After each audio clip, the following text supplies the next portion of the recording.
저희는 매주 사도행전 말씀을 통해서 최초의 교회, 강력한 성령의 임재 속에 성령의 역사가 일어난 초대교회의 모습을 보고 있습니다. 그렇게 강력한 성령의 역사가 임했던 초대교회도 문제가 없는 교회가 아니다라는 것이죠.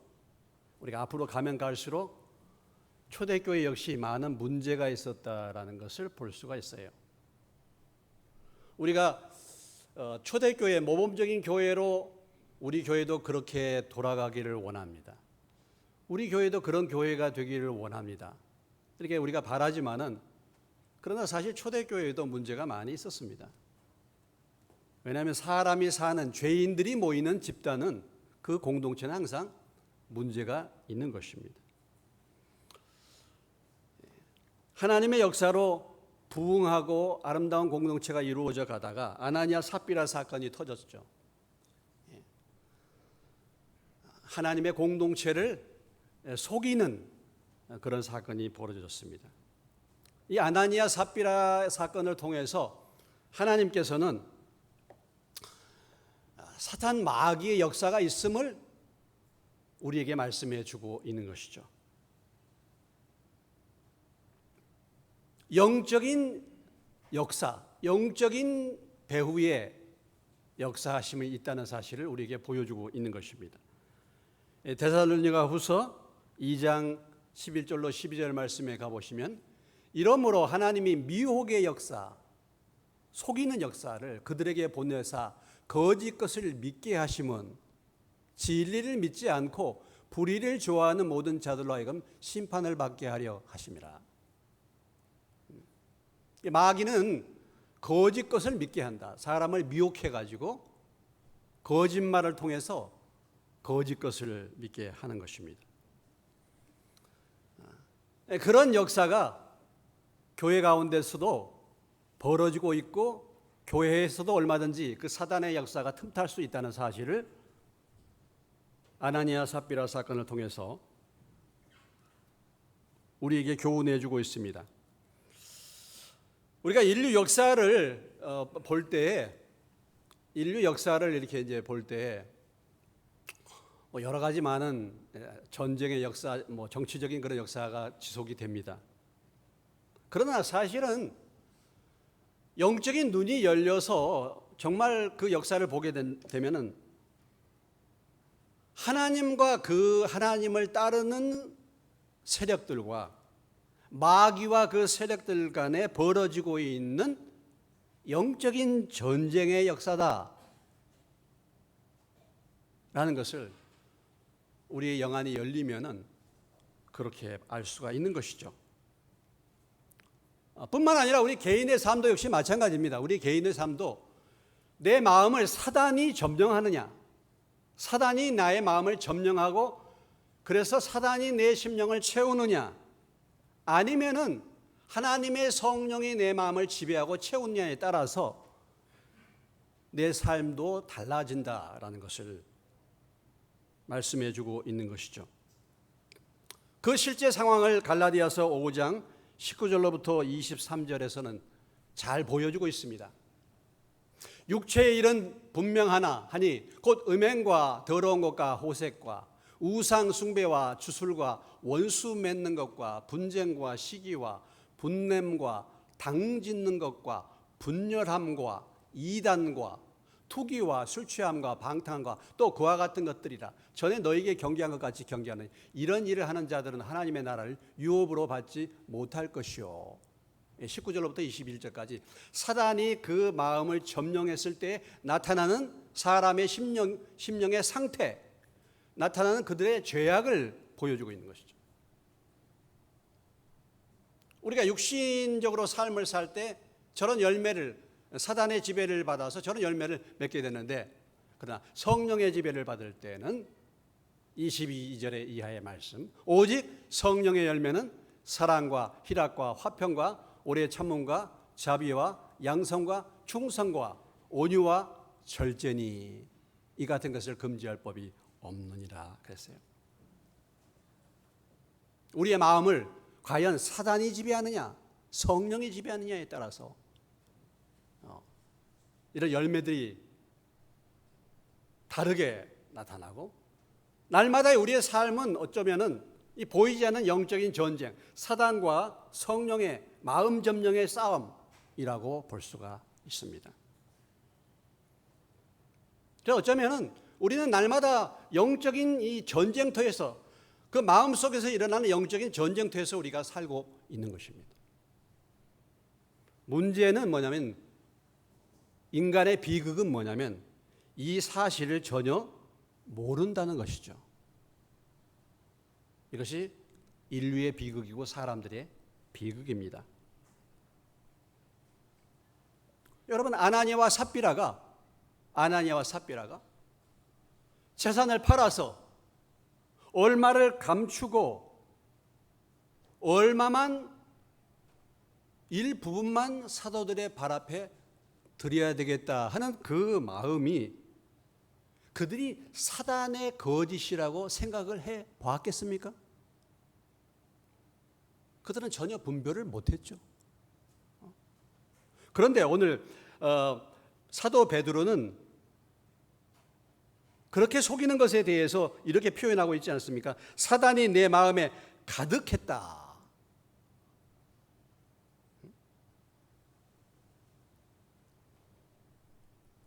하나님의 영을, 주의 영을 시험했다. 이렇게 말하고 있는 것이죠.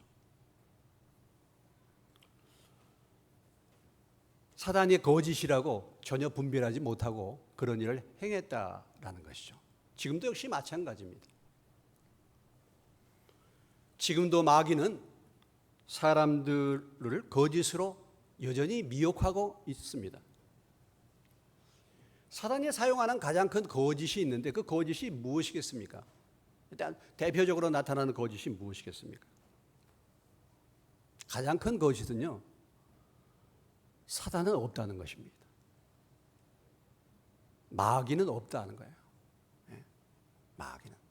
우리가 생각할 때 마귀 그러면 뭐 귀신 그러면 뿔 달린 그런 것을 생각하지만 영적으로 보이지 않게 사람의 마음을 점령하는 그런 악한 영인데 마귀는 없다는 그런 거짓말로 사람들을 속이고 있습니다. 인간은 그래도 착하고, 인간은 선하고, 인간은 교육이나 이런 것으로 얼마든지 변화될 수 있다. 이렇게 또 사람들의 마음을 속이고 있습니다. 무엇보다도 하나님은 없다. 하나님 없다. 하나님이 없어. 시편 14편 1절은 무엇이라고 말하고 있습니까? 시편 14편 1절에서 같이 한번 읽어보겠습니다. 어리석은 자는 그의 마음에 이르기를 하나님이 없다 하는도다. 그들은 부패하고 그 행실이 가증하니 선을 행하는 자가 없도다. 성경은요, 하나님이 없다는 자를 어리석은 자라고 표현하고 있습니다. 네, 하나님이 없다. 하나님이 없다. 무엇보다도 내세와 심판은 없어요. 내세와 심판. 사람이 죽으면 끝이다. 사람이 죽으면 끝이에요. 내세는 없어. 이렇게 사람들 마음을 미혹하는 것입니다. 히브리서 9장 27절은 어떻게 말씀하고 있습니까? 한 번 죽는 것은 사람에게 정해진 것이고 그 후에는 심판이 있다. 내세가 있고 심판이 있다는 사실을 분명하게 말씀하고 있는데 사단은 지금도 거짓말로 내세는 없어. 사람 한 번 살다가 죽으면 끝이야. 이렇게 말하는 것입니다. 뭐 예수님에 대해서도 거짓말하는 것이 예수님에 대해서. 예수는 인류의 4대 스승 중에 한 사람이야. 위대한 사람이야. 사람이 인간 스스로 노력하고 교육을 잘 받고 선하게 살면 구원받을 수 있어. 좋은 데 갈 수 있어. 그렇습니까? 히브리서 사도행전 4장 12절의 말씀이 이렇게 말하고 있죠. 모든 종교는 같다. 무엇을 믿어도 다 좋은 데로 간다. 그러나 성경은 이렇게 말하고 있습니다. 다른 이로서는 구원을 받을 수 없나니. 천하 인간 중에 구원을 받을 만한 다른 이름을 우리에게 주신 일이 없음이라 하였더라. 오직 예수의 이름으로만 구원을 받게 되는 줄로 믿으시기 바랍니다. 내가 곧 길이요 진리요 생명이니 나로 말미암지 않고는 아버지께로 올 자가 없다 말했습니다. 모든 종교는 다 같은 거야. 불교를 믿어도 착하게 살면 좋은 데 가는 거야. 이렇게 말하는 거죠.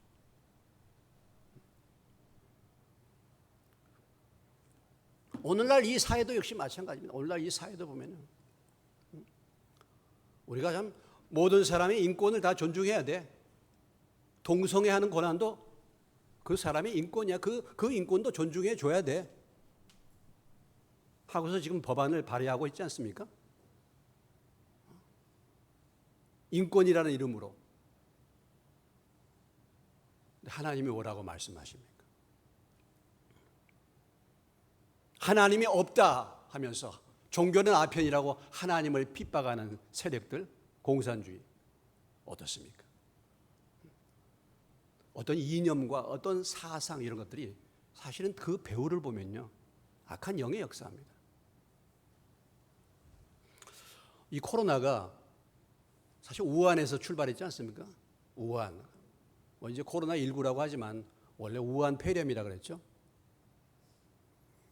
우리가 꼭 그것을 연결 지을 수도 있다. 꼭 그렇다. 이렇게 원인을 거기서 찾는다. 이렇게 꼭 말하지는 않는다 할지라도 연관성이 거의 없는 것은 아닙니다. 중국의 시진핑 정권 때 얼마나 교회를 핍박한지 여러분 아십니까? 십자가를 부수고 예배당을 부수고 중국에 있는 모든 지하교회를 다 없애려고 지금 계획을 하고 있습니다. 지하교회의 유명한 지도자를 이렇게 감옥에 넣었어요. 그리고 중국은 지금 중국이 현재 있는 교회는 삼자교회입니다. 정부의 허락을 받은 교회인데 거기는 먼저 공산당에 다 허락을 받아야 됩니다. 설교문을 다 제출해야 돼요. 정부를 비판하는가 이런 것도 다 점검을 한 다음에 하는 것이고 공산당 구호를 외치고 예배를 드립니다. 하나님이 만왕의 왕이 아니라 공산당 아래에 하나님이 있는 것입니다. 계신 것입니다. 그 중에서 중국에서 가장 교회를 많이 핍박했던 장소가 어딘지 아십니까? 우한입니다. 우한에 있는 48개의 교회를 폐쇄했습니다. 가장 많은 교회가 폐쇄당했습니다. 그래서 우한에서 폐렴이 시작이 된 것입니다. 꼭 그렇게 연관을 우리가 짓지 않는다 할지라도 전혀 무관하다 이렇게 볼 수가 없는 거예요. 여러분, 지금 미국이나 유럽은 이미 다 동성애가 다 합법화됐습니다. 네? 다 합법화됐어요. 호주는 동성애가 합법화가 늦게 됐습니다. 호주, 오스트레일리아. 2017년도에 호주에서 동성애를 국민투표에 붙였습니다. 그 결과 61%의 국민이 동성애를 지지했어요. 그 국민이 다 지지해요. 국회에서도 460대 3 정도 압도적으로 동성애가 통과가 됐습니다. 2017년도에 통과됐습니다. 여러분, 2019년도에 호주에 무슨 일이 벌어진지 아십니까? 엄청난 산불이 호주에 일어나지 않았습니까? 호주가 생겨난 이후 그렇게 큰 산불이 일어난 적이 없었는데 호주에 큰 산불이 일어났습니다. 그건 꼭 그래서 그런가? 그렇지 않을 수도 있는 것입니다만 그렇다고 무관한 것이 아니라고 우리는 보는 것입니다. 그래서 이 아나니아와 삽비라의 사건을 통해서 이런 악한 영의 역사가 이 교회 가운데도 있다는 사실을 말씀을 해주고 있는 것이죠. 그럼에도 불구하고 그런 문제 속에서도 불구하고 오늘 말씀 보면 계속적인 하나님의 능력의 역사로 교회가 성장하는 모습을 오늘 본문은 우리에게 보여주고 있습니다. 초대교회는 성령 공동체였죠. 초대교회는 기도하는 공동체였습니다. 초대교회는 말씀 공동체였어요. 초대교회는 서로 함께 모이기를 즐거워하는 교제 공동체였습니다. 초대교회는 서로의 물건을, 서로의 물질을 나누는 나눔의 공동체였습니다. 오늘 본문에서 우리에게 보여주는 것은 초대교회는 치유하는 공동체다, 치유 공동체임을 보여주고 있습니다.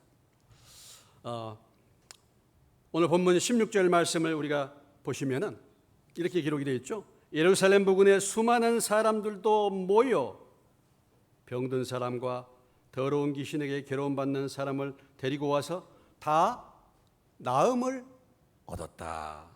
이렇게 말하고 있어요. 교회는 치유의 공동체인 줄로 믿으시기 바랍니다. 여기 보면 병든 사람, 질병을 치료하는 공동체예요. 질병이라고 한다면 어떤 육체적인 연약함이죠. 육체적인 문제를 치료하는 것입니다. 육체적인. 귀신의 괴로움, 귀신에게 괴롭힘을 당하는 것. 이것은 어떤 정신적인, 영적인 그런 문제라고 볼 수가 있습니다. 여러분, 우울증이 왜 오는 것입니까? 우울증이요? 물론 이런저런 환경 때문에 우울증이 온다. 그러나 그 배후에서 역사하는 악한 영의 역사를 우리가 생각하면 귀신에게 괴롭힘을 당하는 것입니다. 우울증이나 자살 충동이나 열등의식이나 낙심이나 좌절감이나 갑자기 두려움이 찾아온다든지 이런 것들은 사실 보이지 않는 그런 영적인 역사를 통해서 연약한 심령 가운데 오게 되는 것입니다. 이런 육체적이고 정신적인 이런 영적인 그런 문제들을 치유하는 공동체가 바로 교회인 줄로 믿으시기 바랍니다. 그래서 여러분들이 이 교회에 나와서 신앙생활할 때 영적이고 정신적인 그리고 육체적인 그런 문제들이 치유받는 은혜가 임하시기를 주의 이름으로 축원합니다. 그러면서 치유하는 그런 공동체였음을 우리에게 보여주고 있습니다. 그런데 이 치유가 어떻게 일어났습니까? 이 치유가 어떤 가운데서 일어났어요? 이런 치유가 일어났다는 것은 하나님의 능력이 역사했다는 것을 보여주고 있는 거 아니겠습니까? 하나님이 살아계심을 보여주시는 증거인 줄로 믿으시기 바랍니다. 하나님이 살아계시고 하나님의 능력이 역사하는 그런 교회, 그 일을 통해서 고칠 수 없는 질병 그리고 이런 귀신에게 괴롭힘 당하는 문제들을 하나님이 치료해 주셨다. 특별히 오늘 12절 말씀에 보면 사도들을 통해서 표적과 기사가 나타났다라는 것이죠.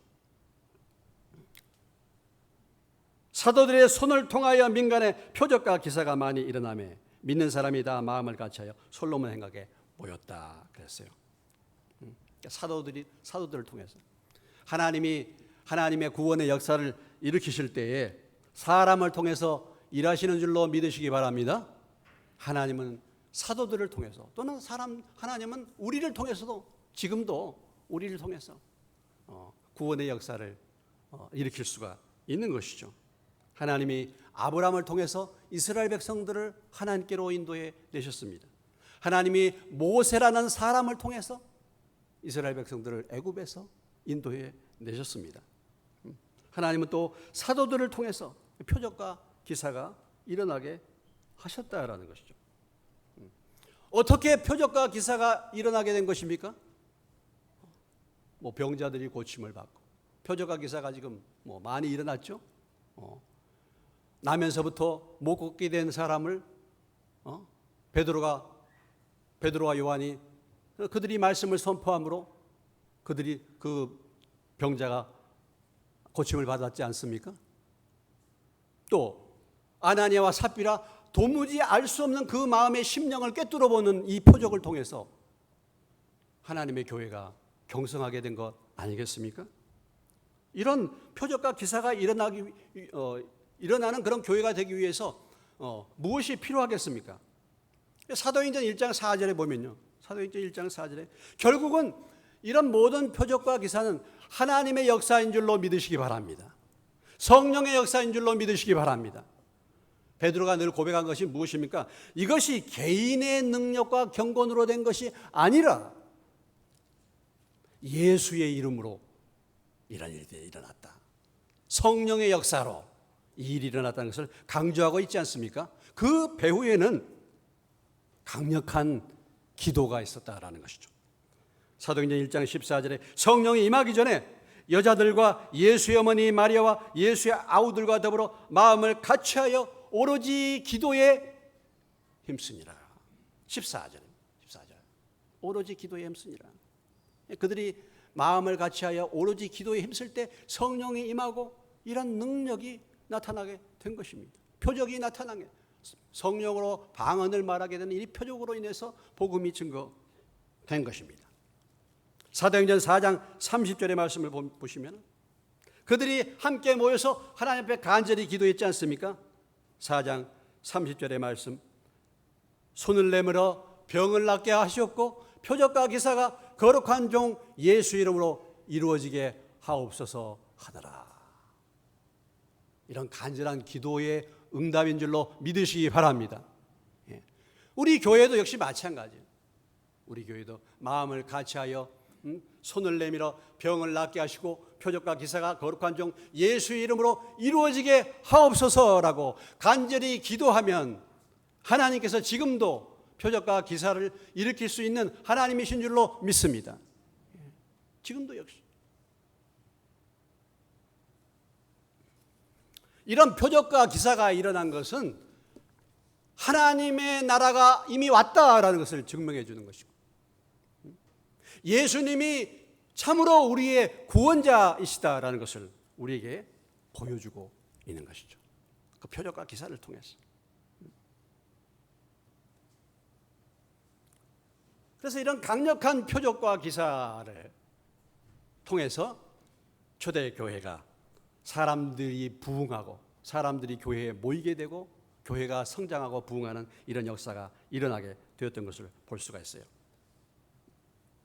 여러분, 그런데 지금은 왜 이런 표적과 기사가 잘 나타나지 않는가? 지금도 정말 이런 표적과 기사가 나타나면 전도가 쉽지 않겠나? 여기 우리 임정희 자매님이 신장병으로 오래 고생하는데 예수 이름으로 신장병은 떠나갈지어다 할렐루야 하면은 병이 나아버리면은 얼마나 좋을까요? 그런 믿음을 가지고 우리가 기도하면 하나님이 역사하실 줄로 믿습니다. 예. 그렇게 하면 전도가 쉽지 않겠습니까? 사람들이 이렇게 몰려오지 않겠습니까?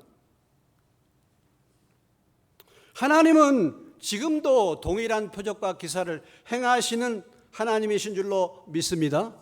히브리서 13장 8절의 말씀, 예수 그리스도는 어제나 오늘이나 영원토록 동일하신 분입니다. 영원토록 동일하신. 그런데 왜 지금은 이런 표적과 기사가 잘 나타나지 않는가? 우리가 한번 돌아봐야 되겠죠? 우리 교회와 사역자들이 하나님의 능력의 통로 역할을 잘 하지 못하기 때문에 그렇지 않는가? 잘하지 못하기 때문에 120명의 성도들이 간절히 모여서 정말 뜨겁게 기도한다면 그런 역사가 지금도 일어날 만한데 아직 교회가 간절함이 없을 수 있죠.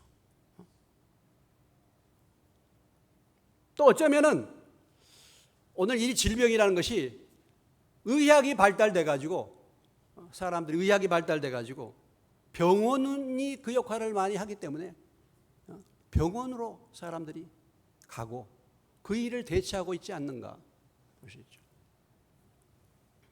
그래서 어떻게 본다면 이런 간절한 믿음, 이런 믿음이 약해질 수도 있습니다. 오늘 이 사람들은 보면은 병든 사람을 메고 거리에 나가 침대와 여유에 누이고, 베드로가 지날 때 어떻게 했습니까?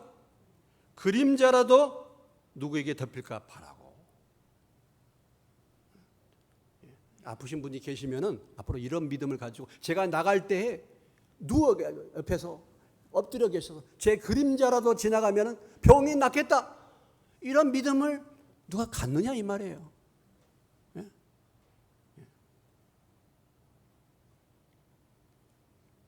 지금도 이런 기적과 표적이 일어나면은 내가 참 잘 믿을 텐데 좀 불공평하네요, 주님. 초대교회는 어떻게 그렇게 역사가 일어나서 그랬는데, 지금 만약에 지금 이런 역사가 일어나면 제가 잘 믿을 텐데 참 빨리빨리 제가 기도하면 금방 응답해 주시고 그러면은 잘 믿을 텐데 좀 불공평하네요, 주님. 그런데 이 초대교회는 교회가 맨 처음에 세워지는 시점, 핍박과 강력한 반대 세력이 있는 그 시점에, 이 초창기는 하나님의 역사하심의 인증이 필요한 거예요. 인증. 그래서 기사와 표적이 사실 필요한. 더 지난번에 우리 윤사무엘 선교사님 간증 들으셨죠?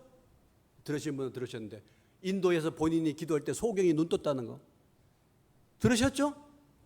예. 소경이 눈을 떴다. 인도 정말 너무 가난해서 병원에 갈 수도 없는데, 인도 다 뭐예요? 이슬람이나 힌두교 믿는 그 사람들, 하나님의 그런 강력한 역사가 나타남으로 인해서 그들이 하나님의 살아계심을 체험하도록, 지금도 가난한 지역이나 그런 그 지역에서는 이런 역사가 지금도 활발하게 일어나는 줄로 믿으시기 바랍니다. 그런데 오늘 우리 시대에는 그런 일들이 점점 사라지고 있지 않습니까? 선지자들도요, 선지자들의 사역이 맨 처음에 시작이 될 때, 우리가 선지자들 중에서 가장 그 초창기의 선지자를 얘기하면 누구를 꼽을 수 있습니까? 엘리야와 엘리사예요. 이 엘리야와 엘리사는 얼마나 많은 능력을 행했습니까? 하늘에서 불이 떨어지기도 하고 이렇게 했죠. 이게 초창기에 강력한 대적자들을 향하여 하나님의 살아계심을 보이기 위해서 하나님이 특별히 엘리야와 엘리사에게 강력한 표적을, 능력을 주셨죠. 그런데 그 후에 선지자들을 보면 그런 표적이 많이 나타나지 않았어요. 왜 그런가? 사람이 말씀이 준비가 되고 말씀을 받을 준비가 되면은, 이제는 선지자들의 사명이 하나님의 말씀으로 그들을 다스릴 수 있기 때문에 그런 표적과 기사가 점점 줄어들고 있는 것을 볼 수가 있는 것입니다. 여러분, 표적과 이사가, 이런 기사가 나타나는 목적이 무엇입니까? 중요한 목적은 말씀의 귀를 기울이게 하는 거예요. 말씀을 들을 준비를 시키는 것입니다. 그래서 사도행전 2장 41절에 보시면은, 그 말을 받은 사람은 침례를 받음에 이날의 신도의 수가 몇 명이나 더하더라? 3,000명이나 더하더라. 지금 성령으로 방언을 말하고 이런 표적이 나타난 다음에, 그 다음에 그 표적 후에 베드로가 하나님의 말씀을 증거했죠. 그러니까 그 표적을 통해서 이것이 도대체 무슨 일인가 할 때 베드로가 복음을 담대히 증거한 것입니다. 그 표적은 결국은 하나님의 말씀이 증거되도록 한 것입니다. 그래서 그 말씀을 받은 사람들이 침례를 받고 예수 믿은 사람들이 3,000이나 더했다라고 표현합니다. 사도행전 4장 4절에 가보시면 같이 읽겠습니다. 말씀을 들은 사람 중에 믿는 자가 많으니 남자의 수가 약 5,000이나 되었더라. 여러분, 이것은 나면서부터 못 걷게 된 자를 일으킨 사건, 그 표적 다음에 역시 또 베드로가 말씀을 증거한 후 말씀을 들은 사람 중에 믿었다. 그러니까 이런 표적과 기사가 나타난 것은 사람들로 하여금 말씀을 받을 준비를 갖게 하는 것입니다. 그래서 지금은 하나님의 말씀이 완성된 시대예요. 우리는 하나님의 말씀이 완성된 시대에 살고 있는 줄로 믿습니다. 그래서 더 중요한 믿음은 뭐냐? 표적과 기사보다 말씀을 듣고 믿는 믿음이 더 귀한 믿음인 줄로 믿으시기 바랍니다. 말씀을. 우리가 잘 아는 요한복음 20장 24절로 29절에서 예수님이 말씀하셨지 않습니까? 12제자 중에 하나로서 디두모라 불리는 도마는 예수님이 오셨을 때 함께 있지 아니했다. 다른 제자들이 그에게 이르되 우리가 주를 보았노라. 부활하신 예수님을 만났다. 도마가 이르되 야, 내가 그의 손에 못자국을 보며 내 손가락을 그 못자국에 넣으며 내 손을 그 옆구리에 넣어보지 않고는 내가 믿지 않겠다. 여드레가 지나서 제자들이 다시 집안에 있을 때 도마도 함께 있고 문들이 닫혔는데 예수께서 오사 가운데 서서 이르시되 너에게 평강이 있을지어다 하시고 도마에게 이르시되 내 손가락을 이리 내밀어 내 손을 보고 내 손을 내밀어 내 옆구리에 넣어보라. 그리하여 믿음 없는 자가 되지 말고 믿는 자가 되라. 도마가 대답하여 이르되 나의 주님이시오 나의 하나님이시니이다. 29절 같이 읽습니다. 예수께서 이르시되 너는 나를 본고로 믿느냐? 보지 못하고 믿는 자들은 복되도다. 꼭 눈으로 보고 부활하신 누님 예수님 내가 만져보고 그렇게 믿어야 되겠다. 근데 예수님이 한 차원 더 높은 믿음, 무슨 믿음이에요? 보지 못하고 말씀만 듣고 믿는 믿음이 더 귀하다 그랬습니다. 여러분, 이 초대교회에 많은 기적과 능력이 나타나 예수님도 살아계셔서 많은 능력과 기적을 행하셨는데 그 당시에 사람들이 예수님을 다 믿으셨습니까? 그 당시에 유대인들이 예수님을 다 받아들였습니까? 많은 유대 지도자들은 여전히 표적과 기사를 보고서도 예수님을 핍박을 했던 것입니다.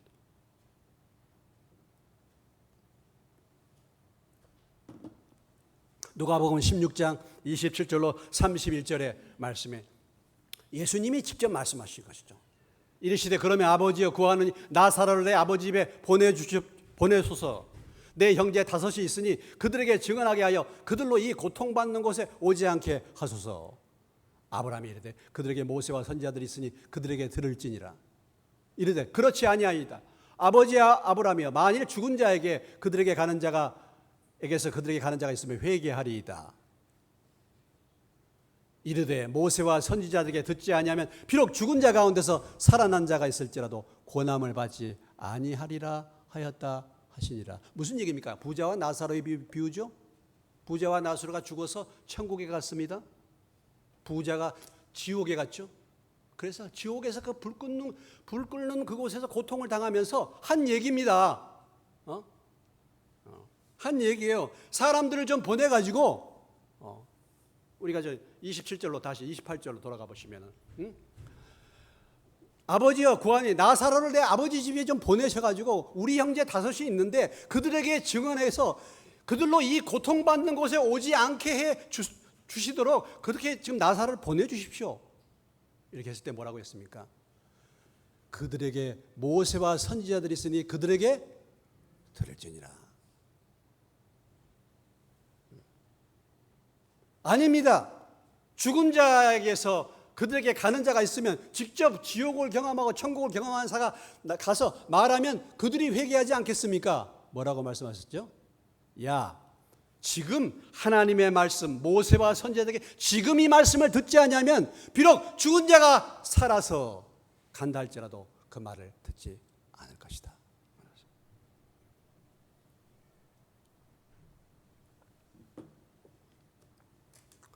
표적과 기사가 일어나면 다 믿을 것 같죠? 네, 그것이 아니라는 것이죠. 여러분, 우리는 지금 사도행전을 통해서 하나님의 표적이 어떻게 일어나는 것을 잘 보고 있습니다.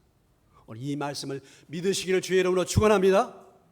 이 말씀 따라서 해봅시다. 기적 중의 기적은 기적이 없이도 말씀이 믿어지는 것이다. 기적 중의 기적은요, 말씀이 그냥 믿어지는 거예요. 이런 복을 받으시기를 주의 이름으로 축원합니다. 이런 은혜를 받으시기를 주의 이름으로 축원합니다. 그냥 하나님의 말씀이 다 믿어지는 거예요. 오늘 이 사건이 진실이고 진리고 이 하나님의 말씀이 믿어지는 거예요.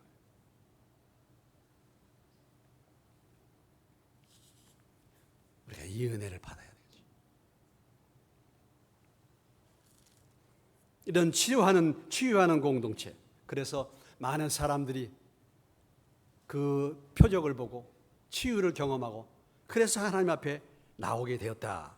믿고 주께로 나오는 자가 더 많으니 남녀의 큰 무리더라 그랬습니다. 그런데 여기서 우리가 또 한 가지 살필 수 있는 중요한 말씀은 무엇입니까? 이런 능력만 행하는 교회, 치유의 기적만 일으키는 교회가 아니라 칭송받는 교회였다는 것입니다. 13절의 말씀, 그 나머지는 감히 그들과 상종하는 사람이 없으나 백성이 무엇하더라? 칭송하더라. 여러분, 초대교회에서 자주 등장하는 말씀이 무엇입니까? 그 교회 공동체가 자주 등장하는 말씀이 무엇입니까? 사도행전 2장 47절의 말씀도 그렇게 표현하고 있지 않습니까? 하나님을 찬미하며 또 온 백성에게 무엇을 받으니? 칭송을 받으니 주께서 구원받는 사람을 날마다 더하게 하시니라. 백성에게 칭찬을 받는 그런 교회였다. 이런 표적과 기사가 일어날 때 사람들의 반응이 어떤 반응을 보였습니까? 13절 말씀 다시 한번 주목하시면 그 나머지는 감히 그들과 뭐예요? 상종하는 사람이 없으나 백성이 칭송하더라. 이런 역사가 일어날 때 어떤 사람들은 교회에 들어오기를 꺼려한 사람들이 있었다라는 거예요. 다 표적을 보고 교회 안으로 들어오는 게 아니라 상종, 그 교회에 함께하기를 꺼려하는 사람들이 있었다는 것입니다. 교회 안 나온 사람들이 있었다는 거예요. 그러나 함께 모인 사람들은 칭찬을 받았다 그랬습니다. 교회를 떠났다는 거죠. 교회를 멀리했다는 것이죠. 교회에 그런 소문이 나타나고 기적과 표적이 일어나는데 교회에 들어오기를 꺼려하는 사람들이 있어요. 왜 그렇습니까? 두려움이 임해서 두려움. 여러분, 교회 가서 어떤 교회에서 어떤 일이 벌어졌습니까? 지금 예루살렘 교회? 예? 누가 죽었어요? 아나니아와 삽비라가 죽었습니다. 왜 죽었어요? 헌금을 바치긴 바쳤는데 조금 받죠. 속여서. 그렇다가 죽었어요. 그러면 어떻게 되겠습니까?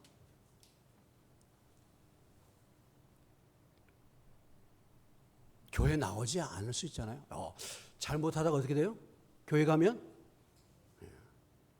교회 가면 죽습니다. 그 교회에서 죽었어요. 그러니까 사람들이 교회 나오겠어요? 잘 안 나오려고 그러죠.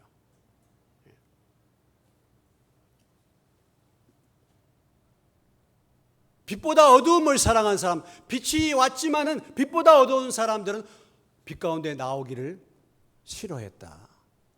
그렇잖아요. 교회 나가서 그렇게 했는데 죽었단 말이죠. 나도 그렇게 되지 않을까. 이런 사건이 벌어지면은 두 가지 반응이 납니다. 분명하게 믿는 사람은 남고 분명하게 믿을 사람은 믿고 그렇지 않은 사람은 교회를 떠나는 것입니다. 교회 오기를 꺼려하는 것입니다.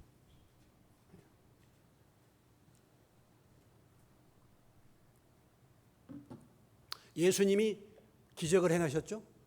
오병이어의 기적을 일으켰습니다. 많은 사람들이 예수님을 뭐예요? 따라갔죠. 예수님이 뭐라고 말씀하시죠? 너희가 나를 따른 것이 떡을 먹고 배가 불렀기 때문이다. 그래서 많은 사람들이 어때요? 예수님을 떠났다. 성경은 그렇게 말하고 있어요. 예수님이 말씀하시니까 사람들이 떠나는 것입니다. 여러분, 설교를 잘하고 말씀이 은혜롭고 그러면 사람들이 막 모이는 것 같죠?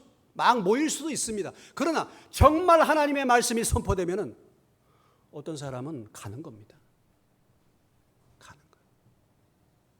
분명하지 않은 사람은 가는 것입니다. 가는 거예요. 여러분들 우리가 예배 드릴 때 이 하나님의 말씀을 통해서 말씀이 선포될 때 내 마음에 꺼리낌, 껄끄러움이 있지 않습니까? 불편하지 않습니까? 아유, 우리 교회 목사님은 좋은 얘기만 늘 해줘야 되는데 이상하게 나를 치는 설교만 한다고. 그럴 수 있어요. 상종하고 싶지 않아요. 떠나는 것입니다. 그러나 사람이 죽어나가도 그 역사를 보고 나는 하나님을 바르게 섬겨야지 하는 그 마음으로 마음을 같이하여 모인 사람들이 칭찬과 칭송과 칭찬을 받았다라는 거죠. 교회가 능력만 행하는 것이 아니라 교회가 칭찬을 받을 수 있어야지 진정한 의미의 부흥의 역사가 일어나게 되는 줄로 믿으시기 바랍니다. 그러면은 왜 사람들이 칭찬을 했겠습니까? 왜 사람들이 칭송을 했겠습니까? 그런 거죠. 내가 살 수 없는 삶을 그 사람들이 사는 거야. 그렇지 않습니까? 아니, 어떻게 자기 재산을 팔아가지고 같이 나누었었어? 어떻게 저렇게 살 수가 있어? 아니, 사람들이라고 하면 다 내 욕심이 있고 내 이기심이 있는데 어떻게 저렇게 살 수가 있을까? 야, 부럽다. 내가 살지 못하는 삶을 교인들이, 그 초대교회 교인들이 살았기 때문에 사람들이 볼 때 그건 칭찬하지 않을 수가 없었다는 것이죠.